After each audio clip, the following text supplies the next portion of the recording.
Muito bem. Na sequência, então, da consignação em pagamento, que já vimos na forma chamada extrajudicial, forma bancária, vamos, então, agora ingressar na análise das várias características da ação de consignação em pagamento, né, que eu digo aqui, quando eu falo ação, exatamente me refiro a uma função jurisdicional posta agora à disposição do devedor, que eu digo que é sempre ele o legítimo de vir a juízo, pedir que o valor por ele devido seja realmente aceito como depósito, não em pagamento, repito.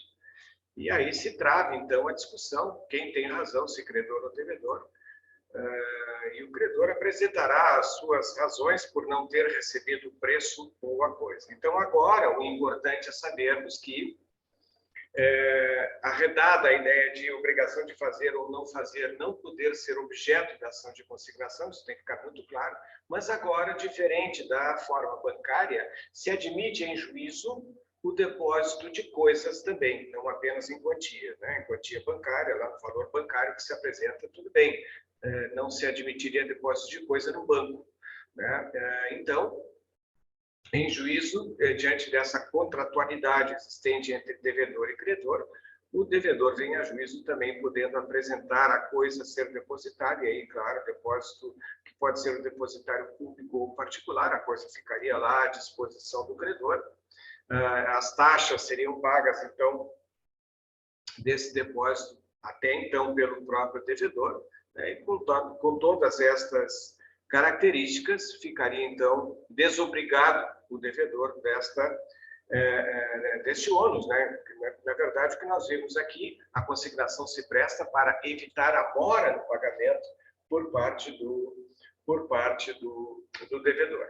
Bem, então vamos a esta análise, já com a nossa legislação, examinando os nossos slides, agora a nossa consignação em pagamento judicial, né? Então, cabimento, mesma coisa, vai ser requerida a consignação no lugar do pagamento, a mesma coisa como se fosse bancário, cessando para o devedor a data do depósito, os juros e os riscos, salvo se a demanda for julgada improcedente. Esta é a ideia do 540, que nos lança a ideia também lá do Código Civil, né? Lá no artigo 334, né? Considera-se pagamento, diz o 334 do Código Civil, e extingue a obrigação de depósito judicial no estabelecimento bancário. Então, é essa mesma coisa, só que agora o estabelecimento é judicial, né? Uma unidade judiciária, no foro competente onde deva ser satisfeita a obrigação. Uma das considerações que nós temos aqui, quando se tratar de prestação sucessiva, essas que se postergam no tempo, né, se prolongam no tempo, a prestação de trato sucessivo no tempo.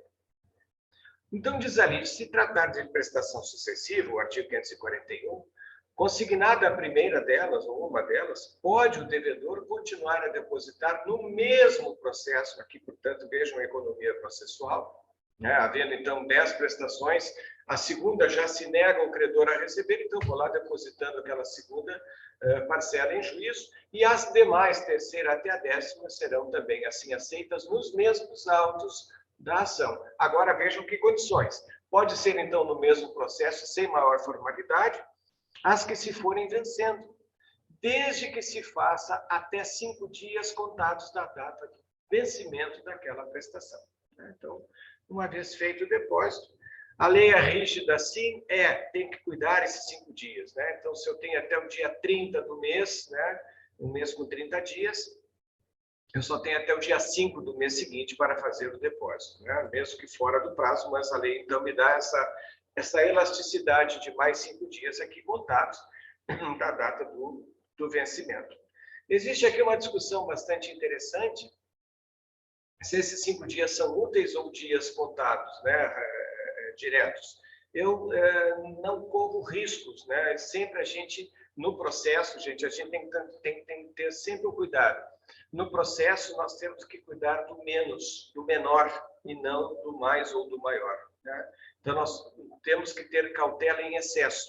contem dias corridos, evitando discussões depois, se forem dias úteis, mas são dias do processo. Não, aqui não é prazo processual, me parece. Aqui é prazo obrigacional, né? Então, eu tenho esse cuidado. Então, 5 dias contados de maneira direta, né? E não apenas os dias úteis, contando feriados e tudo mais. Não, não corram esse risco, né? Pequem pelo excesso sempre no processo, pelo excesso de zelo e jamais pela falta dele, né? Então, cuidado sempre no processo. O que se pode fazer, né, imediatamente se faz.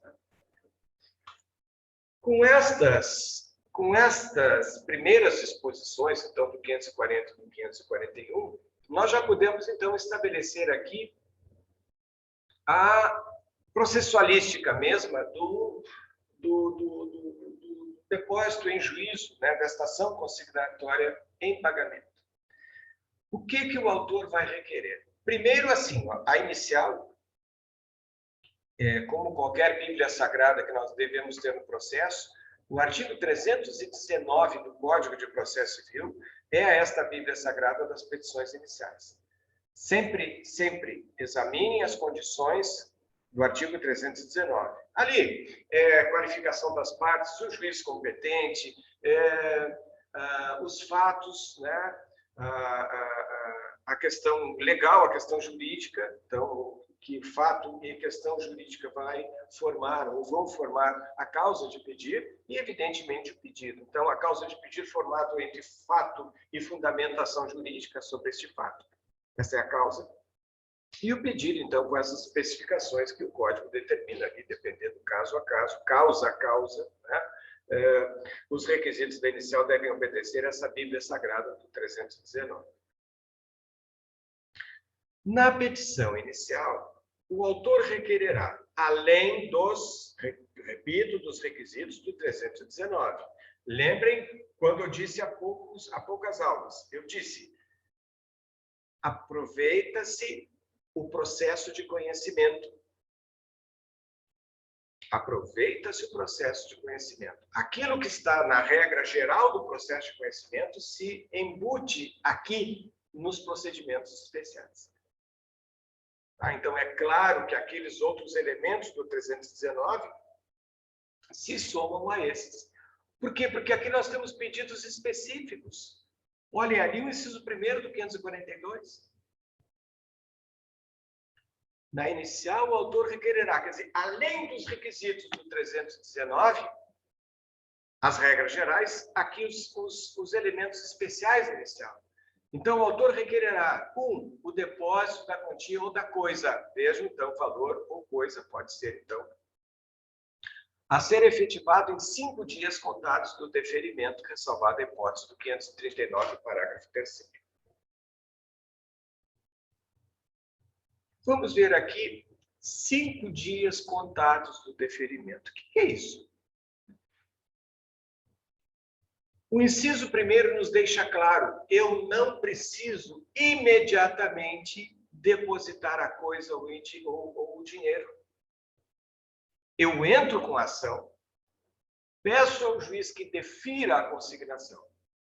E somente aí, uma vez intimado desse despacho, que é, no meu sentido, uma decisão interlocutória, o juiz, então, deferindo a consignação, eu vou fazer agora o depósito. Seja da coisa em depositário público ou particular, repito, ou então do dinheiro, né, em conta bancária judicial, em conta judicial aberta, para essa finalidade. Então, eu não preciso imediatamente fazer a consignação. Eu preciso de um ok do juiz, porque o juiz diga, muito bem, defiro a consignação, e aí eu vou ter esses 5 dias para fazer, então, contados do deferimento, entenda-se, contados da intimação do deferimento, não do deferimento, mas da intimação dele, para que eu faça, então, esta verificação de créditos aqui. Muito bem.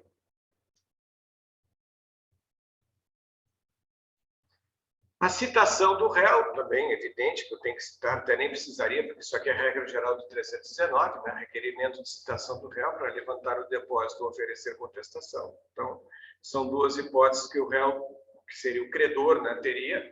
Então, levanta o dinheiro aceitando, tudo bem, ou oferece contestação, dizendo que a coisa não é aquela, que a coisa tem um vício redibitório, ou que o dinheiro não é aquele, não estão computados juros ou correção monetária. Enfim, o réu vai, então, apresentar aqui a sua defesa, contestando aquele pedido do devedor. Tá?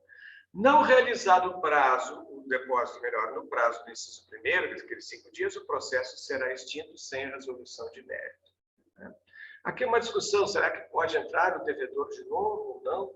Eu entendo que sim, porque se não há decisão de mérito, não há por que o devedor não entrar em juízo com esta prerrogativa, né? Vamos dizer assim, de fazer com que se renove a ação. Né? Não vejo por que não. É claro que ele já estaria em mora naquela obrigação, mas nada impediria de ele entrar em juízo. Não há decisão de mérito, e, portanto, não há coisa julgada material aqui. Né?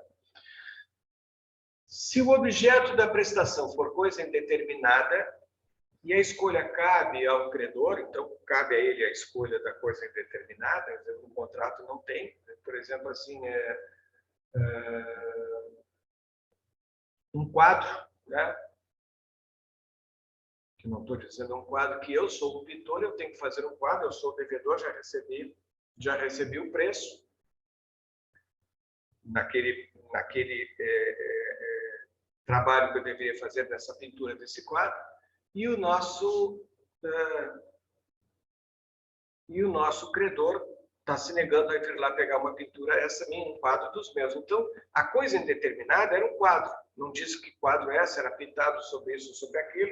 Né? Não está falando do quadro de Picasso, não está falando do quadro, que é do Madeira, que é pintor. Muito bem. Então, neste caso, cabe ao credor a escolha, e ele vai ser, então, citado em 5 dias, né? Nesse prazo, se não constar o outro prazo na lei ou no contrato, para aceitar que o devedor, né, está, então, entregando aquele quadro, né, que seria eu o devedor para essa prestação de serviços. Então, vai fixar o juízo, o lugar, o dia, a hora, né, para essa entrega, sob pena de um depósito judicial ou particular, né, depositário público ou depositário particular. Então, aí eu vou depositar a coisa. Então, se for indeterminado, primeiro é chamado o credor para ver se aceita, e claro, escolher primeiro, né, se aceita entre aquelas opções o que ele deseja. Se ele não quiser nenhuma, ele se nega a receber, muito bem, então eu, devedor, vou depositar aquele quadro, né, nesse exemplo que eu dei, no depositário público ou particular. Então, o juiz já fixa, inicialmente, este procedimento de dia, lugar, né, a hora, né, que deve se proceder à entrega. Então, são essas as condições. São situações muito rarefeitas, essas do artigo 543, né, mas eu, particularmente, nunca tive uma situação dessas. E todos esses anos de advocacia não tive, mas é possível que exista essa condição, né, de coisa indeterminada, cabendo a escolha ao credor. Muito bem.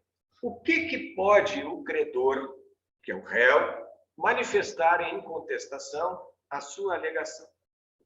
Primeiro, ele pode alegar que não houve recusa ou mora em receber a quantia ou a coisa devida. Isso aqui é loucura do devedor, eu não me recusei, né? Eu não houve mora da minha parte em receber a coisa ou a quantia, eu, enfim, não tenho nada, né, nesse caso aqui. Mas ele vai ter que provar, né, que não houve, por exemplo, que essa recusa que diz o devedor inexistiu. Então, isso vai ter que ser, claro que elemento de prova, testemunha, documento, troca de WhatsApp, e-mail, enfim, o que for, né, que poderá ser aí utilizado como prova. Na segunda, o credor diz assim, não, a minha recusa é justa. Né? Por quê? Porque o objeto não era aquele, a quantia não é essa. O devedor inovou no contrato. A situação prevista não era aquela época do contrato em que contratadas as partes sobre determinado objeto ou quantia.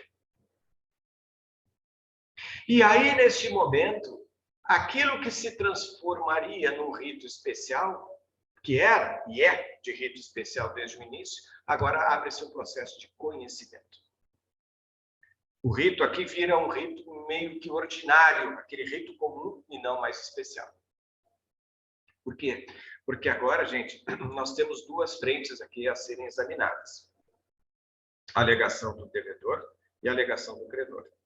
E com isso, existem aqui aqueles elementos todos qualificadores de um processo contencioso, né? Há um litígio.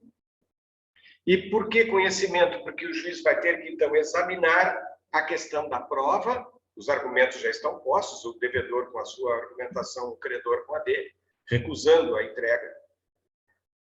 E agora teremos que fazer a prova e até mesmo, vejam, se for o caso de uma prova pericial. Periciar aquela coisa que está sendo entregue como realmente boa ou não boa, né? Tem vício ou não tem vício, se é realmente a coisa prometida no contrato ou não. Então, várias hipóteses aqui se levantam, se erguem e que precisam de investigação. Gritam por um elemento até probatório mais robusto, no caso, a prova pericial e todos os outros modelos, até prova oral, né? Testemunhas, depoimentos pessoais das partes, enfim, o que for. Então, agora, a especialidade do procedimento perdeu sentido. Aquilo que queríamos como celeridade, se houver esta recusa, o processo de conhecimento se abre, então, e toma o lugar do procedimento especial. Até chegar o juiz, então, a uma convicção, como qualquer processo de conhecimento. A terceira hipótese, o depósito não se efetuou no prazo ou no lugar do pagamento. Muito bem, o credor pode alegar isso, olha, não foi no prazo previsto, está fora do prazo o depósito, ele teria 5 dias para fazer o depósito e não fez, né, contado do vencimento, ou o depósito foi feito em lugar inapropriado, que não o lugar do pagamento, onde consta no contrato, enfim, algumas outras considerações. Quarta hipótese, o depósito não é integral. Então, o credor vai dizer, olha, o valor era de 20, ele depositou 18. Então, vamos discutir isso. Daqui a pouco o credor pode alegar esta não integralidade do preço e o devedor dizer, não, mas não é integral porque a diferença desses dois eu já paguei na parcela anterior. Bom, aí se abre de novo um processo de conhecimento para que se tenha aqui a verificação exata da honradez, né, desse compromisso por parte do devedor, se ele honrou a integralidade ou não, também pode se abrir aqui um processo de conhecimento. É claro, quando se tratar de cálculo aritmético, não vai abrir um processo de conhecimento, tá? Tinha que depositar 20, depositou 18, é óbvio. Mas aí, se houver uma alegação de que houve um pagamento anterior, bom, aí nós vamos ter que investigar, então é processo de conhecimento também. Neste caso do inciso 4º, a alegação somente é admissível pelo credor se o réu indicar o montante que entende devido. Né? É evidente que não adianta dizer simplesmente o réu, que é o credor, repito, o réu chegar em juiz, o depósito é integral. Não, ele tem que dizer, não é integral por isso e por aquele motivo. Né? Então, ele vai ter que dizer qual o montante devido, ele tem que dizer, afinal, o parâmetro que ele tem para contrapor aquela ideia inicial do devedor, quando fez a consignação. Então, não basta dizer que o valor não é integral, mas tem que dizer quanto qual o quantum de beato dessa obrigação que ele deve, então, apresentar. Então, esta vamos dizer, relação de defesa, ela é tarifada. Vejam, o credor fica engessado nessa questão, né, de defesa. Ele não tem muita versatilidade aqui, mas, enfim, a legislação, nesse momento, ela imita o Código de 73, deixando realmente essas hipóteses como hipóteses fechadas de defesa. É claro que ali o inciso 2º me parece que abre um campo muito vasto de defesa por parte do credor, né? Quando diz que não foi justa a recusa, nós entramos aqui num plano de subjetividades, né? Mas vejam, as outras 3 são objetivas. não houve recusa, isso aqui é objetivo, né? Não houve mora, é objetivo. O inciso 3º, o depósito não foi feito no prazo ou no lugar do pagamento, o elemento objetivo, o depósito não é integral, objetivo também. O único que cria subjetividades é o inciso 2º. Subjetividade, vamos dizer, então, a recusa foi justa por por aquele motivo. Então, nós vamos ter aqui um rol de situações que são cabíveis para que o credor apresente, então, a sua justificativa nesta recusa de receber a coisa ou o preço, e, portanto, aí se cria, em razão disso, o processo pelo rito de conhecimento, né? Abandona a especialidade do rito para cair na forma ordinária de rito, né? No rito comum. Muito bem. Quanto ao depósito insuficiente e a sua solução. Vamos lá. Só que, voltando aqui, estamos falando agora, ainda continuando a falar do inciso 4º, o depósito não é integral, ele é insuficiente. Vamos lá. Se for insuficiente o depósito, 544, inciso 1º, o 545 nos dá a solução. Alegada a insuficiência do depósito, é lícito ao autor completar em 10 dias, né, o depósito. Tá bem, olha, eu estou depositando 18, mas o credor diz que é 20, tá bem, eu concordo, é 20 mesmo. Então, eu vou lá depositar os outros 2.000 que faltam, né? E eu tenho para isso prazo de 10 dias. E aqui vem, então, salvo se corresponde à prestação cujo inadimplemento acarrete a rescisão do contrato. Opa, então nós temos uma questão aqui. Se corresponder à prestação cujo inadimplemento acarrete a rescisão do contrato. Aqui nós temos, então, o inadimplemento, quer dizer, ou mesmo o pagamento fora do prazo, que é considerado inadimplemento, né? Nessa consideração, e que haja uma cláusula no contrato que esta prestação inadimplida acarrete a rescisão do contrato, opa, então aí não cabe a complementação do artigo 545 e vai levar o juiz, obviamente, então, a julgar improcedente a ação consignatória. Se o contrato disser que o inadimplemento de uma prestação ou de tantas prestações acarreta, o inadimplemento acarreta a rescisão do contrato, obviamente nós temos aqui a impossibilidade, porque o contrato deixa de existir com aquele inadimplemento e não há de se falar, então, em consignação. Vai se resolver depois, não em consignação, mas em perdas e danos. Aí o credor que vai buscar os seus direitos através da ação apropriada, né? Ação de cobrança, ou enfim, se for um título executivo extrajudicial, que o contrato é assim assinado por 2 testemunhas, ele já pode também executar o próprio contrato. No caso do caput, pode o réu, que é o credor, levantar desde logo a quantia ou a coisa depositada. Por quê? Porque a coisa depositada, gente, é a coisa incontroversa. Significa o quê? Não houve controvérsia, não houve disputa, não houve discussão sobre aquele valor.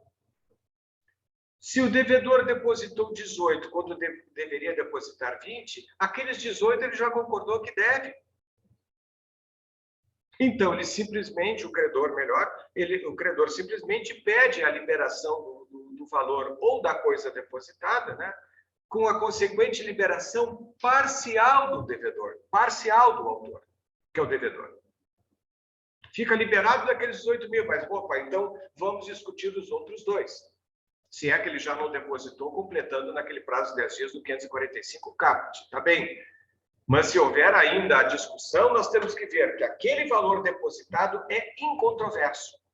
Não há controvérsia sobre ele, portanto, é admissível que o nosso amigo credor, aqui que é o réu do processo, peça a liberação da coisa ou do depósito em dinheiro, né? E fica o devedor liberado parcialmente da sua obrigação. E prossegue o processo em relação àqueles 2.000 que estão sendo ali controvertidos, se o nosso devedor continua insistindo que o valor que ele pagou é o valor certo, integral, etc. Então, fica a discussão naquela questão ali residual, né? O preço, o valor residual da dívida. E o parágrafo 2º conclui que, se a sentença for pela insuficiência do depósito, determinará, sempre que possível, o montante devido. Então, diz assim, não, realmente o depósito do devedor aqui é insuficiente, não foi integral. Integral seria se ele pagasse mais 2.000. Então, ele já está dizendo, sempre que possível, se for um cálculo aritmético, que é sempre possível, o montante devido valerá como título executivo. Olhem bem que conversão interessante. Aí o que eu dizia aulas atrás. Os procedimentos especiais mesclam procedimentalidade de conhecimento, de execução, de tutela provisória. E aqui está o exemplo.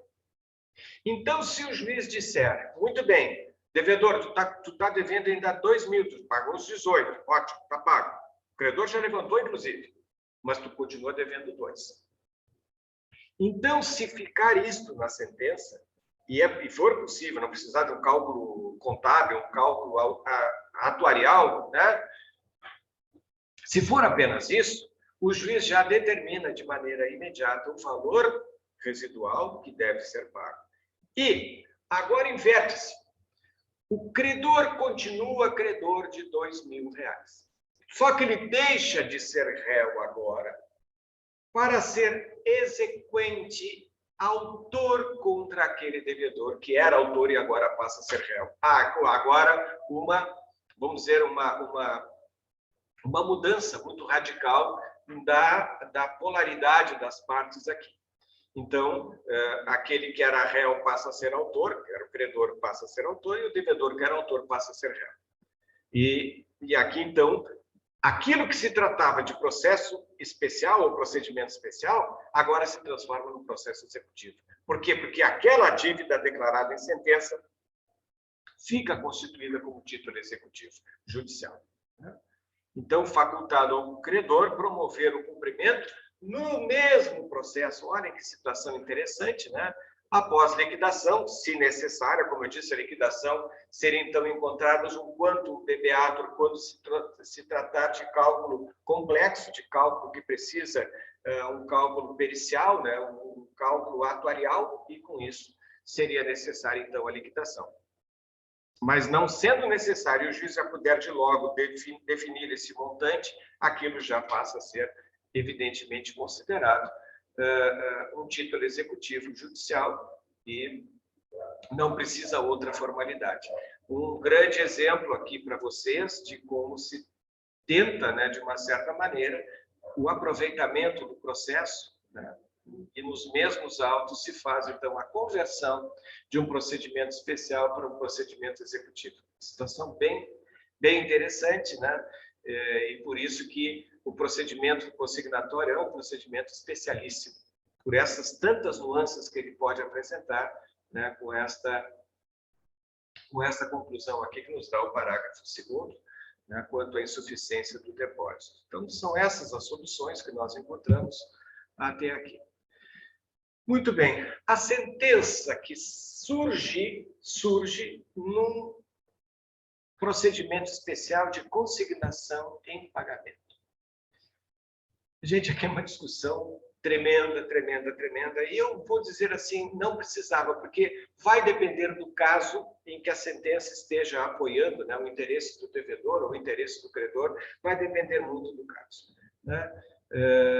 Primeiramente, uma sentença, nós sabemos das cargas que ela pode ter, carga declaratória, constitutiva ou desconstitutiva, e uma terceira que é uma carga condenatória. Então, declara, constitui e condena. São 3 cargas possíveis que uma sentença pode ter aqui. Evidente que, além daquela carga mandamental do Pontes de Miranda, né, da carga executiva, que também o Pontes de Miranda trouxe, a fundamentação quinária da sentença dele, mas as 3 principais, não há dúvida, na nossa rotina, no nosso diário forense, né, sempre apresenta-se a sentença com essas 3 características, que são, evidentemente, as chamadas cargas clássicas sentenciais, que são, então, declarar, constituir e condenar. Diz o artigo 546 que, julgado procedente o pedido, o juiz declara extinta a obrigação. Declara extinta a obrigação. Obviamente, eu estou tratando aqui de um juízo de procedência da ação. Então, está dizendo assim, o devedor está exonerado da obrigação, né? Cumpriu com a parte dele, tchau, credor, não tem mais nada a pedir aqui, acabou. Então, há um conteúdo meramente declaratório, não há dúvida. Ah, mas se essa condenação do réu ao pagamento de custos e honorários? Gente, eu não posso dizer que a sentença que condena custos e honorários, nesta parte da chamada sucumbência, dos consectários sucumbenciais, eu não posso chamar que esta parte seja realmente de conteúdo condenatório. Por quê? Porque o direito material está resolvido. A ação de consignação está resolvida, o autor, o devedor, está liberado da sua obrigação para com o credor. O que eu tenho nessa condenação? É uma condenação processual. Não é de direito material. A condenação, esta é decorrente do próprio processo. Porque lá o Código de Processo Civil diz que a parte que perder a ação estará condenada ao pagamento de custos e honorários. Está lá dizendo. Isso aqui é consectário processual, sucumbencial. Toda ação terá isso desde que haja conflito. Então, o conteúdo declaratório aqui existe, não há dúvida, meramente declaratório, declarando extinta a obrigação. Ponto. Direito material resolvido, solvido. O que nós temos agora é que considerar a condenação aos anexos processuais, os consectários, as consequências da sucumbência. E aí, pagamento de custos e honorários não se trata absolutamente de carga condenatória de direito material. É carga condenatória de direito processual. Olhem bem a diferença e porquê daquela análise dos planos entre direito material e processual. Aqui está aí exatamente uma das evidências, né, dessa distinção. Proceder-se-á do mesmo modo se o credor recebe da quitação. Cuidado com esse parágrafo único. Muito cuidado. Vocês são advogados do credor. E o credor diz para vocês, olha, doutor, doutora, eu estou convencido de que realmente o valor que foi depositado está correto pelo meu devedor, está bem, a ação foi bem proposta, está tudo bem, o valor é esse mesmo. Cuidado, porque se vocês fizerem uma manifestação dizendo que estão de acordo com o que diz o devedor, vocês advogados do credor, alegando que estão de acordo com o que diz o devedor como autor da ação, vocês estarão sujeitos ao pagamento de custas e honorários advocatícios. E aí quem vem para cima de vocês, advogados, é o credor. Mas como? Eu estou lá concordando e ainda tenho que pagar custas e honorários. Qual é o melhor procedimento quando houver isso? Terminar com a briga. Eu faço isso, sim. Ligar para o advogado da parte autora, do devedor, dizer, olha, doutor, nós não queremos briga, mas quem sabe assim, vamos fazer um acordo. A gente consente com o valor depositado e o seu cliente nos libera do pagamento de custos e honorários, dispensando então disso. Fica tudo bem? Não, doutor, está tudo certo, geralmente dá certo. Tá? Aí cada qual paga o seu advogado, as custas que são realmente, às vezes, de valores insignificantes, também podem ser pagas pelo credor, não tem problema nenhum, mas a questão é a questão dos honorários advocatícios. Então, via de regra se consegue, né? Que não tenho dúvida que o melhor amigo de vocês é o colega que está lá do outro lado, né? Quando vocês o tratarem bem, com respeito, né? E acima de tudo com fidelidade, né? Com lealdade processual. Acima de tudo, nós vamos ter sempre um amigo, né? Um colega amigo que a gente sabe que pode confiar e ele pode confiar na gente. Nunca se esqueçam que entre os advogados, nós temos uma grande frase, que os clientes vão, mas os colegas advogados ficam, né? Então, os clientes são realmente ali efêmeros, eles, de acordo com a necessidade, eles procuram. Agora, o colega vai estar sempre lá do outro lado, que outra causa vai surgir, e a gente vai ter sempre naquele colega pelo menos um espelho, né? Para saber, bom, nesse eu confio, nesse eu não confio, que infelizmente temos inconfiáveis, né? Então, aconteceria isso. Mas, de qualquer maneira, cuidado com esse parágrafo único aí. Não aceitem, simplesmente aceitem, porque vem a sentença, diz assim, declare extinta ação e condena o credor ao pagamento das custas honorárias. Isso aí vai ser esta conta que vai chegar para vocês depois, o credor indignado, como é que vocês fizeram uma coisa dessas, né? Então, muito cuidado. É uma armadilha que a gente toma sempre essa cautela, né?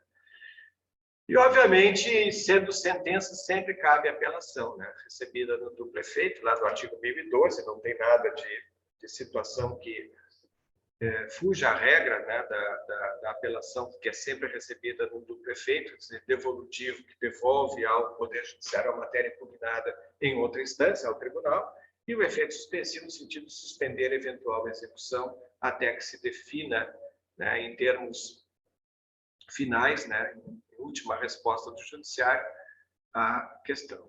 Se for julgado improcedente, a declaração sentencial será de não ter havido cumprimento da obrigação. Obviamente, que for julgado improcedente também é uma função declaratória. Tá bem, gente? Estamos passando um pouquinho do tempo.